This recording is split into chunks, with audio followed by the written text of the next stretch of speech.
And this is the Speak for Yourself app. It is about $200. Normally, once in a while it'll go on sale for $100. But please don't let $100 stand in between giving your child some form of communication and not communicating. I mean, that's just silly. If it's a few days or whatever, fine. Then you might as well wait. But let's not wait months and months just to save $100. So I thought that was important to point out. The first thing everybody says is, oh my gosh, the words are so small, or the buttons are so small, and there's so many of them. Here's the thing though, you can't have a whole bunch of words and have them be really big at the same time. It has to be either or. So my goal is always to give my son the most natural form of speech possible, which means to give him the most words possible.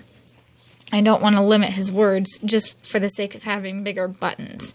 Even those who have difficulty pointing, using a pointer finger, they might not be able to use a pointer finger. Even they are able to find a way to select the right button that they want with some practice. So don't let it immediately discourage you.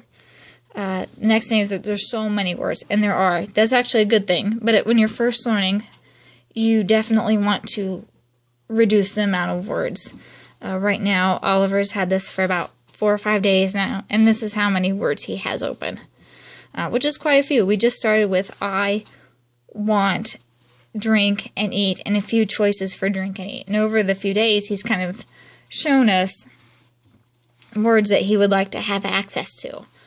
Definitely important to make sure that at least occasionally, they have access to this screen where they can explore the different words on there.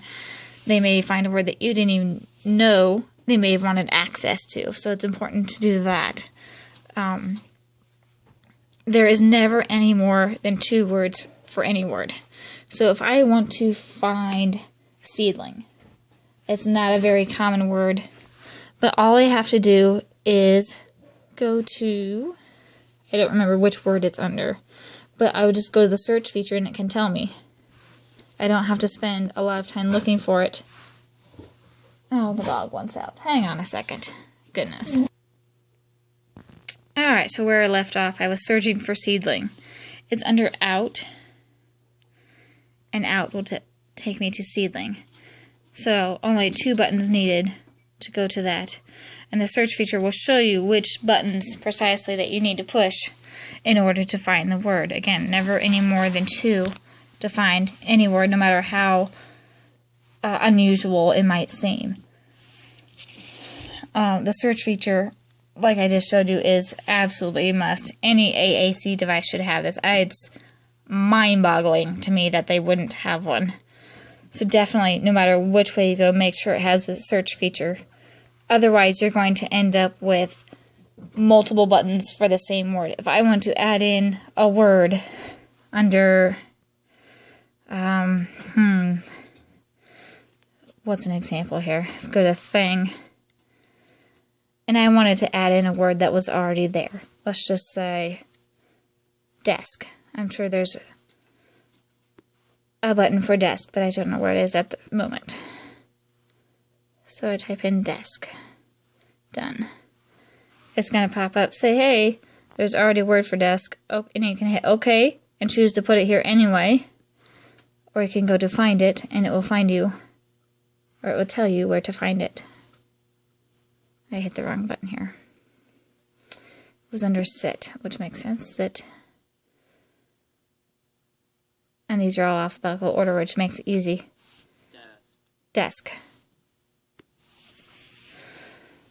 The verb tenses, they never change. So here's am, here's is, or here's are, is, am. Were is under here somewhere, I'm sure. Like I said, we just got this a few days ago, so I'm not completely comfortable with it. But all I have to do is type it into the search feature, and it will pop up. Oh, right here. I just didn't go far enough over. Were, and then you also get weren't. Not. Oh, I see now why they put weren't there. It's under not. Smart. So anyway, so that's the reason why we are almost assuredly going with the Speak for Yourself app as opposed to any other app is because it just makes the most sense.